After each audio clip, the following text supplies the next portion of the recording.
ಈ ವರ್ಷ ನಿಮಗೆಲ್ಲರಿಗೂ ಗೊತ್ತಿದೆ, ಸರ್ಕಾರದ ದಾಖಲೆಗಳಲ್ಲಿ ಮಾತ್ರ ಇಲ್ಲಿ ಮಳೆ ಆಯ್ತು, ಇಲ್ಲಿ ಮಳೆ ಆಯ್ತು, ಇಲ್ಲಿ ಮಳೆ ಆಯ್ತು ಅಂತ ಹೇಳ್ತಾರೆ. ಎಲ್ಲೂ ಕೂಡ ಒಂದು ಗುಂಡಿನಲ್ಲಿ ಗುಂಡಿ ತುಂಬಲಿಲ್ಲ, ನೀರು ಹರಿಲಿಲ್ಲ. ಇಂಥ ಸಂದರ್ಭದಲ್ಲಿ ಹೇಮಾವತಿ ನೀರು ಬಂದು ಇವತ್ತು ನಮ್ಮ ಬಾಯಾರಿಕೆಯನ್ನ ನಿವಾರಣೆ ಮಾಡುವಂಥ ಕೆಲಸವನ್ನ ಹೇಮಾವತಿಯಿಂದ ಆಗಿದೆ. ಅದರ ಜೊತೆಯಲ್ಲಿ ಭದ್ರಾ ಮೇಲ್ದಂಡೆ ಯೋಜನೆಯನ್ನು ಕೂಡ ತರಬೇಕು ಅಂತೇಳಿ ಒಂದು ಮಹತ್ವಾಕಾಂಕ್ಷಿ ತುಮಕೂರು ನಾಲೆ ಅಂತಕ್ಕಂಥದ್ದು ಪರಿಕಲ್ಪನೆ ಇರಲಿಲ್ಲ. ಅದು 1912-13ರಲ್ಲಿ ಸಿದ್ದರಾಮಯ್ಯನವರು ನಾನು ವಸ್ತುರ್ಕ್ಕೆ ಒಂದು ಪ್ರೋಗ್ರಾಮ್ ಹೋದಂಥ ಸಂದರ್ಭದಲ್ಲಿ 12-13ರಲ್ಲಿ ವಸ್ತುರ್ಕ್ಕೆ ಒಂದು ಕಾರ್ಯಕ್ರಮಕ್ಕೆ ಹೋಗಿದ್ವಿ. ಕಾರ್ಯಕ್ರಮಕ್ಕೆ ಹೋದಾಗ ಸುಮಾರು ಒಂದು 20-25 ಸಾವಿರ ಜನ ಇದ್ರು.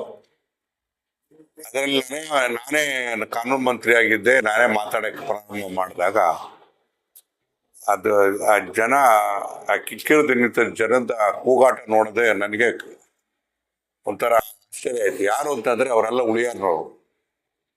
ಅಂದ್ರೆ ನಾನು ಹಳೆ ಕ್ಷೇತ್ರದ ಜನರೆಲ್ಲ ಬಂದಿದ್ದು. ಅವ್ರು ಬಂದು ಭದ್ರಾ ಮೇಲ್ದಂಡೆದು ಹೋರಾಟವನ್ನ ಮಾಡಿದ್ದು ನಮ್ಮ ನಮ್ಮಲ್ಲಿ ತಾಲೂಕಲ್ಲಿ.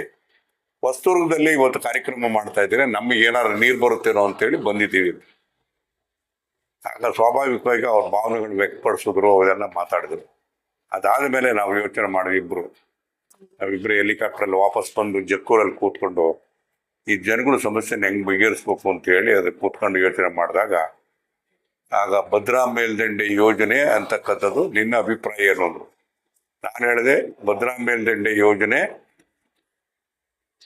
ಆ ಯೋಜನೆಯನ್ನ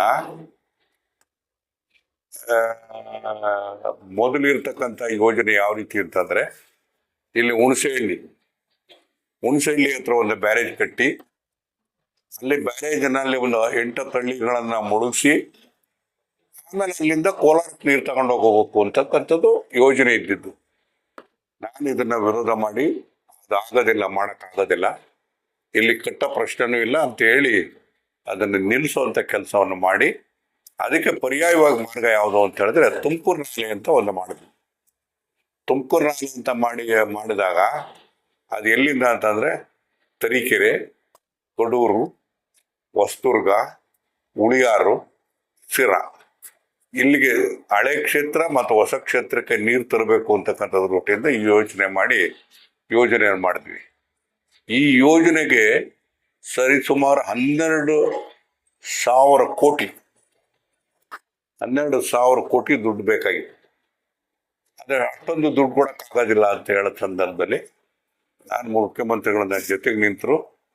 ನಾನು ದೆಹಲಿಗೆ ಹೋಗಿ ಉಮಾಭಾರತಿ ಅವರು, ಕೇಂದ್ರದ ಸಚಿವರು, ಅವ್ರನ್ನ ಭೇಟಿ ಮಾಡಿ ನಮ್ಗೆ ಈ ರೀತಿಯಾದಂಥ ಸಮಸ್ಯೆಗಳಿದೆ, ನಮಗೆ ಹಣ ಕೊಡಬೇಕು ಅಂತ ಹೇಳಿ ಕೇಳಿದಾಗ ಅದಕ್ಕೆ ಒಂದು ಭದ್ರಾ ಮೇಲ್ದಂಡೆ ಯೋಜನೆಯನ್ನ ಒಂದು ರಾಷ್ಟ್ರೀಯ ಯೋಜನೆಯನ್ನಾಗಿ ತೀರ್ಮಾನ ಮಾಡಬೇಕು ಅಂತೇಳಿ ಒತ್ತಾಯವನ್ನು ಮಾಡಿದ ಹಿನ್ನೆಲೆಯಲ್ಲಿ ಅದು ಒಂದು ರಾಷ್ಟ್ರೀಯ ಯೋಜನೆಗೆ ಕರೆಸ್ಪಾಂಡೆನ್ಸ್ ಶುರುವಾಯಿತು. ನಾವು ಸಚಿವ ಸಂಪುಟದಲ್ಲಿ ಅನುಮೋದನೆ ಮಾಡಿ ನಾವು ಕಳಿಸಿದ್ದಾದ್ಮೇಲೆ ಸ್ವಲ್ಪ ದಿವಸ ಆದಮೇಲೆ ನಾವು ನಾನು ಸೋತೋದೆ. ಅದಾದ ಮೇಲೆ ಅದೇ ಆಧಾರದ ಮೇಲೆ ನಿರ್ಮಲಾ ಸೀತಾರಾಮನ್ ರವರು 5,300 ಕೋಟಿ ರೂಪಾಯಿನ ನಾನು ಭದ್ರಾ ಮೇಲ್ದಂಡೆ ಯೋಜನೆ ಕೊಡ್ತೀನಿ, ಅದು ರಾಷ್ಟ್ರೀಯ ಯೋಜನೆ ಅಂತ ಹೇಳಿ ಮಾಡಬೇಕು ಅಂತೇಳಿ ಮನವಿ ರಾಜ್ಯ ಸರ್ಕಾರದಿಂದ ಬಂದಿದೆ ಅಂತೇಳಿ ಬಂದರು. ಅಂತೇಳಿ ಬಜೆಟ್ನಲ್ಲಿ ಹೇಳಿ 3 ವರ್ಷ ಆಯಿತು, ಅಲ್ಲ 2 ವರ್ಷ ಆಯಿತು, ಅಲ್ಲ 3 ವರ್ಷ ಆಯಿತು. 3 ವರ್ಷ ಆಯಿತು, ಇಲ್ಲಿವರೆಗಾಗಿ 1 ಪೈಸೆ ಬಿಡುಗಡೆ ಆಗಲಿಲ್ಲ. ನಾವು ಹೋಗ್ತಲೇ ಇದ್ವಿ, ನಿರ್ಮಲಾ ಸೀತಾರಾಮನ್ ಅವರು ಭೇಟಿ ಮಾಡ್ತಾ ಇದ್ದೀನಿ, ಸಂಬಂಧಪಟ್ಟಂತ ಸಚಿವರು ಕಾರ್ಯದರ್ಶಿಗಳನ್ನ ಭೇಟಿ ಮಾಡ್ತಾ ಇದ್ವಿ. ಏನು ಮಾಡಿದ್ರು ಕೂಡ ದುಡ್ಡು ಬಿಡುಗಡೆ ಆಗಲಿಲ್ಲ. ಭದ್ರಾ ಮೇಲ್ದಂಡೆ ಯೋಜನೆ ನಮಗೆ ಅವ್ರು ವಾಗ್ದಾನ ಮಾಡಿದ ಪ್ರಕಾರ 5,300 ಕೋಟಿ ರೂಪಾಯಿನ ಕೊಟ್ರೆ ನಮಗೆ ಯೋಜನೆ ಬೇಗ ಮುಗಿಯೋದಕ್ಕೆ ಸಾಧ್ಯ ಆಗ್ತದೆ. ಅದಕ್ಕೆ ಅರಣ್ಯದ್ದು ಇನ್ನೊಂದು ಅದರದ್ದೆಲ್ಲ ಸಣ್ಣ ಪುಟ್ಟದ್ದು ಸಮಸ್ಯೆಗಳಿದೆ, ಅದು ಪತ್ರಿಕೆಯಲ್ಲೂ ಕೂಡ ಬರ್ತಾ ಇದೆ. ಅದ್ರ ಜೊತೆಗೆ ಒಂದು ಈ ಭದ್ರಾ ಮೇಲ್ದಂಡೆ ಯೋಜನೆಗೆ ಆಗಬೇಕಾದಾಗ ಇಲ್ಲಿ ಅಂತರ್ಜಲವನ್ನು ಅಭಿವೃದ್ಧಿ ಮಾಡಬೇಕು ಮತ್ತು ಎಲ್ಲ ಒಂದು ಕಡೆಗೆ ಈ ಬ್ರಿಡ್ಜ್ ಕಮ್ ಬ್ಯಾರೇಜ್ಗಳನ್ನ ನಾವು ಜಾಸ್ತಿ ಮಾಡಬೇಕು ಅಂತೇಳಿ ಅದು ವಿಶೇಷವಾಗಿ 50 ಕೋಟಿ ರೂಪಾಯಿನ ಇವತ್ತು ನಮ್ಮ ಕ್ಷೇತ್ರಕ್ಕೆ ಕೊಟ್ಟಿದ್ದಾರೆ. 50 ಕೋಟಿನಲ್ಲಿ ಅದು ಚೆಕ್ ಡ್ಯಾಮ್ ನಿರ್ಮಾಣಕ್ಕೆ 22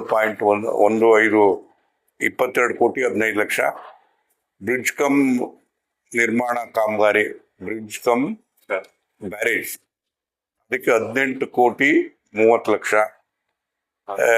ಕಾಸ್ವೇ ಕಾಮಗಾರಿ 2 ಕೋಟಿ 80 ಲಕ್ಷ, ಫೀಡರ್ ನಾಲೆ ಅಭಿವೃದ್ಧಿ ಕಾಮಗಾರಿ 5 ಕೋಟಿ 5 ಲಕ್ಷ, ರಕ್ಷಣಾ ಕಾಮಗಾರಿಗೆ 1 ಕೋಟಿ 70 ಲಕ್ಷ. ಈ ರೀತಿಯಾಗಿ 50 ಕೋಟಿ ರೂಪಾಯಿನ ಹಣವನ್ನು ತಂದು ಇದೆಲ್ಲದೂ ಕೂಡ ಟೆಂಡರ್ ಆಗಿ ಕೆಲಸ ಪ್ರಾರಂಭ ಆಗುತ್ತಾಯಿತು. ಒಟ್ಟು 43 ಕಾಮಗಾರಿಗಳು ಈಗ ಇದರಲ್ಲಿ ಮಂಜೂರಾಗಿರ್ತಕ್ಕಂಥದ್ದು. ಅದಕ್ಕೆ ಇವತ್ತು ಒಂದು 5 ಕಾಮಗಾರಿಗೆ ನಾನು ಭೂಮಿ ಪೂಜೆ ಮಾಡಿ ಕೆಲಸ ಪ್ರಾರಂಭ ಮಾಡಿದ್ದೀನಿ. ನನಗೊಂದು ಇವತ್ತು ನನಗನ್ಸಿದ್ದು ಅಂದರೆ, ಒಬ್ಬ ಶಾಸಕನಾಗಿ ನಾನು ದೂರ ಎಲ್ಲ ನೋಡ್ತಿದ್ದೆ. ಇಂಟೀರಿಯರ್ ನಾನು ಹೋಗ್ತಾ ಇರೋದು ಭಾಳ ಕಡಿಮೆ ಇರ್ತಿತ್ತು. ಇಲ್ಲ ಯಾವುದೋ ಮದುವೆಗೆ ಹೋಗ್ತಿದ್ವಿ, ಇಲ್ಲ ಯಾರೋ ಊಟ ಕರೆದಾಗ ಹೋಗ್ತಿದ್ವಿ. ಇವತ್ತು ಹೋಗಿ ನೋಡಿದಾಗ ನನಗನ್ನಿಸ್ತು ಇದೊಂದು ಒಳ್ಳೆ ಕೆಲಸ ಆಗಿದೆ ಅಂತ ಹೇಳಿ ನನ್ನ ಭಾವನೆ ಬಂತು. ಅಂದರೆ ಇಂಟರ್ನಲ್ಲಿ ಹಳ್ಳಿಗಳಲ್ಲಿ ಹಳ್ಳಿ ಮಧ್ಯದಲ್ಲಿ ಇರ್ತಕ್ಕಂಥ ಸಮಸ್ಯೆಗಳನ್ನ ಬಗೆಹರಿಸ್ತಕ್ಕಂಥ ರೀತಿಯಲ್ಲಿ ಇವತ್ತು ಬಹುಶಃ ನಾವೊಂದು ಇನ್ಫಾರ್ಮೇಶನ್ ಕೊಟ್ಟು ಹೋದ್ವಿ, ಜನ ಸ್ಪಂದಿಸ್ತಕ್ಕಂಥ ರೀತಿನ ನೋಡಿದಾಗ ನಾವು ಮಾಡ್ತಾ ಇರ್ತಕ್ಕಂಥದ್ದು ಒಳ್ಳೆ ಕೆಲಸ ಅಂತ ನನಗನ್ನಿಸ್ತು. ಈಗ ಒಟ್ಟು ಇವತ್ತು 16 ಕೋಟಿ ರೂಪಾಯಿ ಕಾಮಗಾರಿಗಳಿಗೆ ಭೂಮಿ ಪೂಜೆಯನ್ನು ಮಾಡಿದ್ದೇನೆ. ಎಲ್ಲ ಕಾಂಟ್ರಾಕ್ಟರ್ಗಳು ಕೂಡ ಬಂದಿದ್ದಾರೆ. ಅವ್ರು ಹೇಳಿದ್ದು ಅಂತ ಹೇಳಿದ್ರೆ, ಯಾರು ಕೂಡ 3 ತಿಂಗಳ ಮೇಲಿಲ್ಲ 4 ತಿಂಗಳೊಳಗೆ ಮುಗಿಸ್ಕೊಡ್ತೀವಿ. ಈಗ ನಾನು ಒಂದು ಇಲ್ಲಿ ಈ ರೋಡ್ ಹೋಗುತ್ತಲ್ಲ ಚೌಲ್ಟ್ರಿ ಮುಂದೆ ಮಧುಗಿರಿ ರೋಡ್ಗೆ ಕನೆಕ್ಟ್ ಮಾಡೋದಕ್ಕೆ ಒಂದು ಸೇತುವೆಯನ್ನು ಕೂಡ ಮಾಡಿದ್ವಿ. ಅದನ್ನು ಬಹುಶಃ ಇದೆಲ್ಲದೂ ಕೂಡ ನಾನು ಯಾವಾಗಲೂ ವಾಕಿಂಗ್ ಹೋದಾಗ ನೀವು ಷಣ್ಮುಖ ಅಂತ ಇದ್ದಾನೆಲ್ಲ ಕರ್ಕೊಂಡೋಗಿ ತೋರಿಸೋನು, ಅದು ಹೋಗಿದ್ವಿ. ಎಲ್ಲ ಒಂದು ಕಡೆಗೆ ಅದನ್ನು ಇವತ್ತು ಅದಕ್ಕೆ ಯೋಜನೆಯನ್ನು ಮಂಜೂರು ಮಾಡಿ ಅದಕ್ಕೆ ಭೂಮಿ ಪೂಜೆ ಮಾಡುವಂಥ ಕೆಲಸ ಆಯಿತು. ಇದು ಕೆಲಸಗಳೆಲ್ಲ ಸಮೇತ ಇನ್ನು ಮ್ಯಾಕ್ಸಿಮಮ್ ಅಂದರೆ 5-6 ತಿಂಗಳೊಳಗಾಗಿ ಕಾಮಗಾರಿಗಳೆಲ್ಲವೂ ಮುಗಿತವೆ. ಅದೇ ರೀತಿಯಾಗಿ ಇದು ಇವತ್ತಿನ ಪಾತ್ರ. ಇನ್ನು 43 ಕಾಮಗಾರಿಗಳಲ್ಲಿ ನಾವು ಹೋಗಿರೋದು ಇವತ್ತು 6 ಮಾತ್ರ. ಇನ್ನೂ ಇದ್ದವು ಎಲ್ಲ ಸಣ್ಣ ಪುಟ್ಟದೆಲ್ಲ ಪ್ರಾರಂಭ ಮಾಡಿ. ನಿಮ್ಮ ಬಹುತೇಕ ಆರೋಗ್ಯ ಸಮಸ್ಯೆಗೆ ಗ್ಯಾಸ್ಟ್ರಿಕ್ ಕಾರಣ. ಗ್ಯಾಸ್ಟ್ರಿಕ್ನಿಂದ ಮುಕ್ತಿ ಹೊಂದಿದ್ರೆ ನೀವು ಆರೋಗ್ಯವಾಗಿರ್ತೀರ. ಪ್ರತಿದಿನ ಜೀನಿ ಗ್ಯಾಸ್ಟ್ರಿಕ್ ರಿಲೀಫ್ ಸೇವಿಸಿ. ಇದು ಗ್ಯಾಸ್ಟ್ರಿಕ್ಗೆ ಉತ್ತಮ ಆಹಾರ. ಜೀನಿ ಗ್ಯಾಸ್ಟ್ರಿಕ್ ರಿಲೀಫ್ ಎಲ್ಲಾ ಮೆಡಿಕಲ್ ಶಾಪ್ಗಳು ಹಾಗೂ ದಿನಸಿ ಅಂಗಡಿಗಳಲ್ಲಿ ಲಭ್ಯ.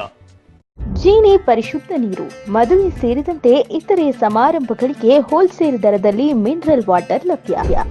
ಸೂಪರ್ ಮಾರ್ಕೆಟ್, ಹೋಟೆಲ್, ರೆಸ್ಟೋರೆಂಟ್ಗಳಿಗೂ ಜೀನಿ ಮಿನರಲ್ ವಾಟರ್ ಸರಬರಾಜು ಮಾಡಲಾಗುತ್ತೆ. ಈ ಕೂಡಲೇ ಸಂಪರ್ಕಿಸಿ 7624931166.